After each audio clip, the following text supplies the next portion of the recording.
happy to join with you today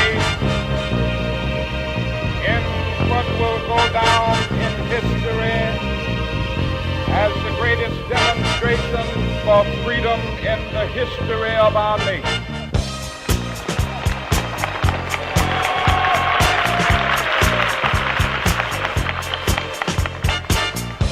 Five score years ago, a great American in whose symbolic shadow we stand today signed the Emancipation Proclamation. This momentous decree came as a great beacon light of hope to millions of Negro slaves who had been seared in the flames of withering injustice. It came as a joyous daybreak to end the long night of their captivity. But 100 years later, the Negro still is not free. 100 years later, the life of the Negro is still sadly crippled by the manacles of segregation and the chains of discrimination. 100 years later, the Negro lives on a lonely island of poverty in the midst of a vast ocean of material prosperity. 100 years later, the Negro is still languished in the corners of American society and finds himself in exile in his own land. So we've come here today to dramatize a shameful condition. In a sense, we've come to our nation's capital to cash a check. When the architects of our republic wrote the magnificent words of the Constitution and the Declaration of Independence, they were signing a promissory note to which every American was to fall heir. This note was a promise that all men, yes, black men as well as white men, would be guaranteed the unalienable rights of life, liberty, and the pursuit of happiness. It is obvious today that America has defaulted on this promissory note insofar as her citizens of color are concerned. Instead of honoring this sacred obligation, America has given the Negro people a bad check, a check which has come back marked insufficient funds.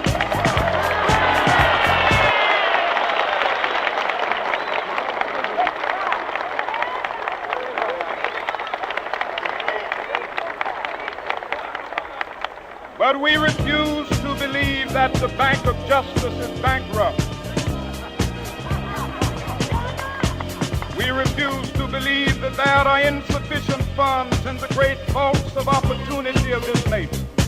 So we've come to cash this check, a check that will give us upon demand the riches of freedom and the security of justice.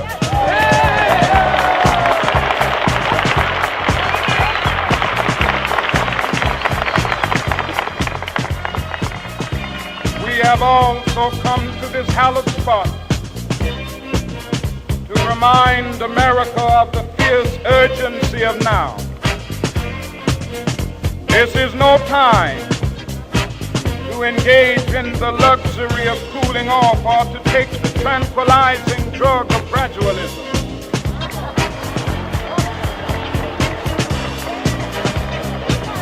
Now is the time to make real the promises of democracy. Now is the time to rise from the dark and desolate valley of segregation to the sunlit path of racial justice. Now is the time to left our nation from the quicksands of racial injustice to the solid rock of brotherhood. Now is the time to make justice a reality for all of God's children. It would be fatal for the nation to overlook the urgency of the moment. This sweltering summer of the Negro's legitimate discontent will not pass until there is an invigorating autumn of freedom and equality. 1963 is not an end, but a beginning. Those who hope that the Negro needed to blow off steam and will now be content will have a rude awakening if the nation returns to business as usual.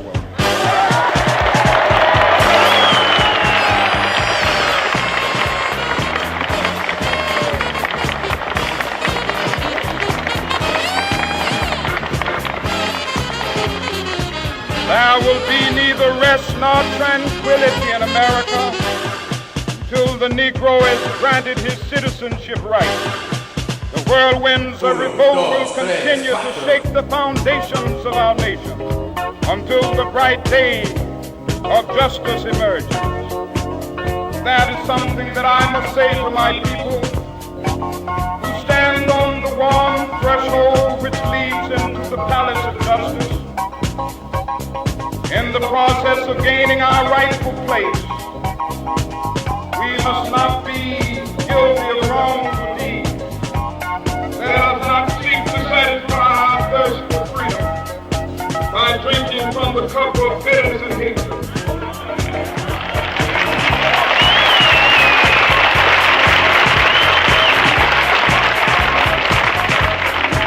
We must fail to conduct our struggle on the high plane of dignity and discipline.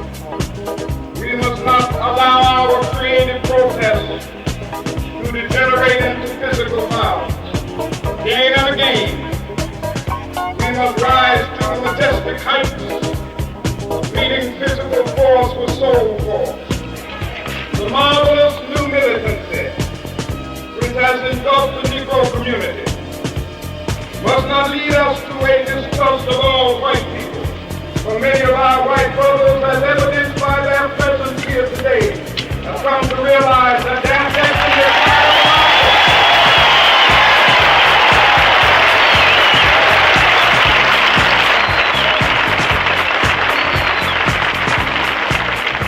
they have come to realize that their freedom is inextricably bound to our freedom.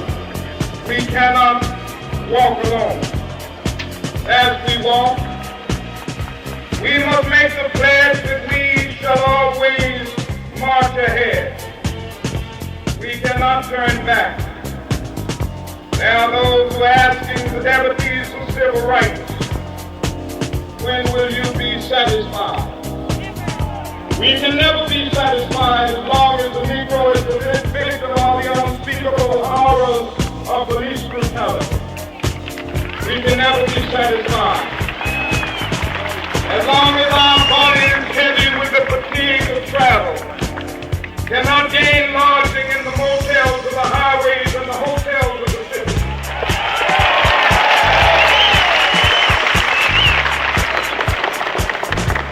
We cannot be satisfied as long as a Negro in Mississippi cannot vote and a Negro in New York believes he has nothing for which to vote.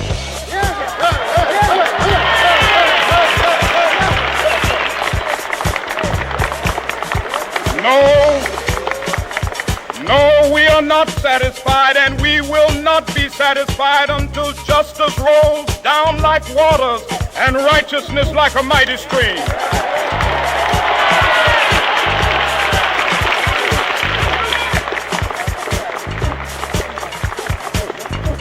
I am not unmindful that some of you have come here out of great trials and tribulations.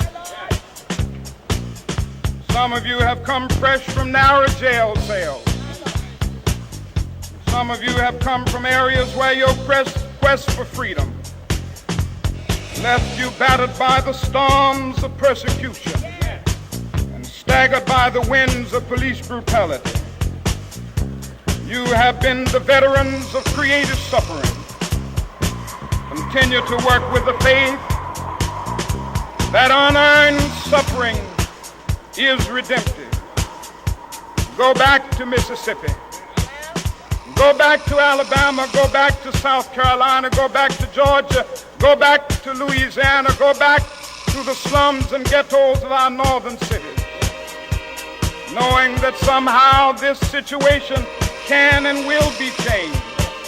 Let us not wallow in the valley of despair. I say to you today, my friend,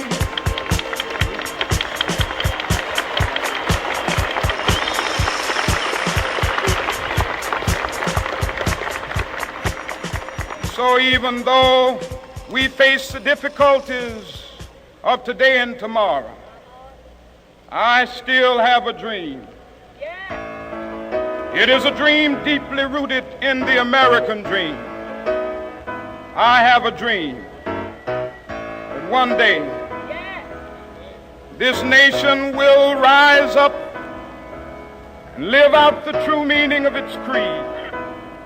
We hold these truths to be self-evident, that all men are created equal.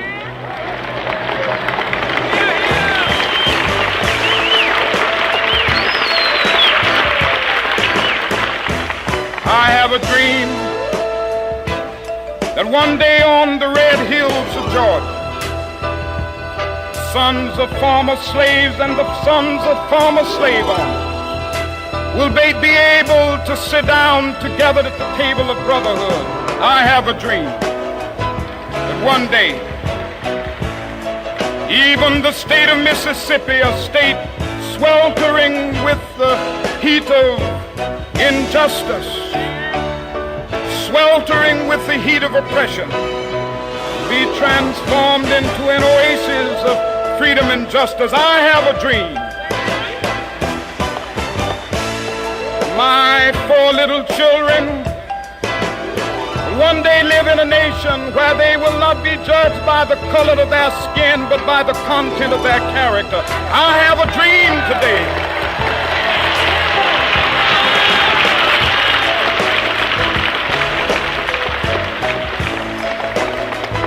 I have a dream that one day down in Alabama, with its vicious racists, with its governor having his lips dripping with the words of interposition and nullification, one day right there in Alabama, little black boys and black girls will be able to join hands with little white boys and white girls as sisters and brothers. I have a dream today.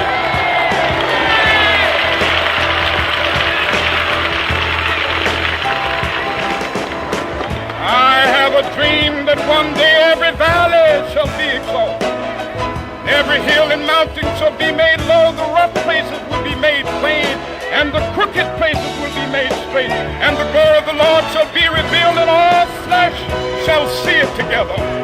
This is our hope. This is the faith that I go back to the South with. With this faith, we will be able to hew out of the mountain of despair a stone of hope. With this faith, we will be able to transform the jangling discords of our nation into a beautiful symphony of brotherhood.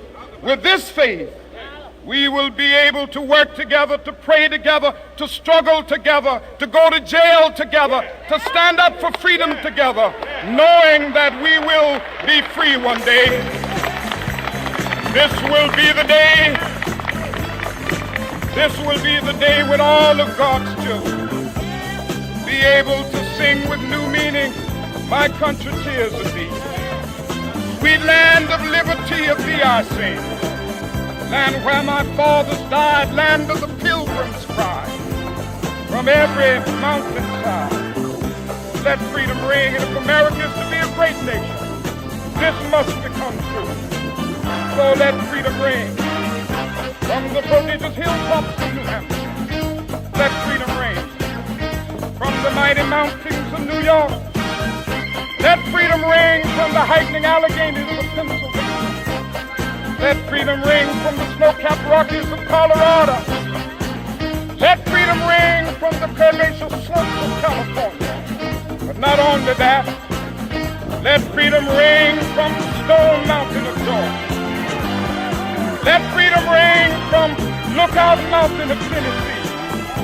Let freedom ring from every hill and molehill of Mississippi, from every mountainside. Let freedom ring, and when this happens,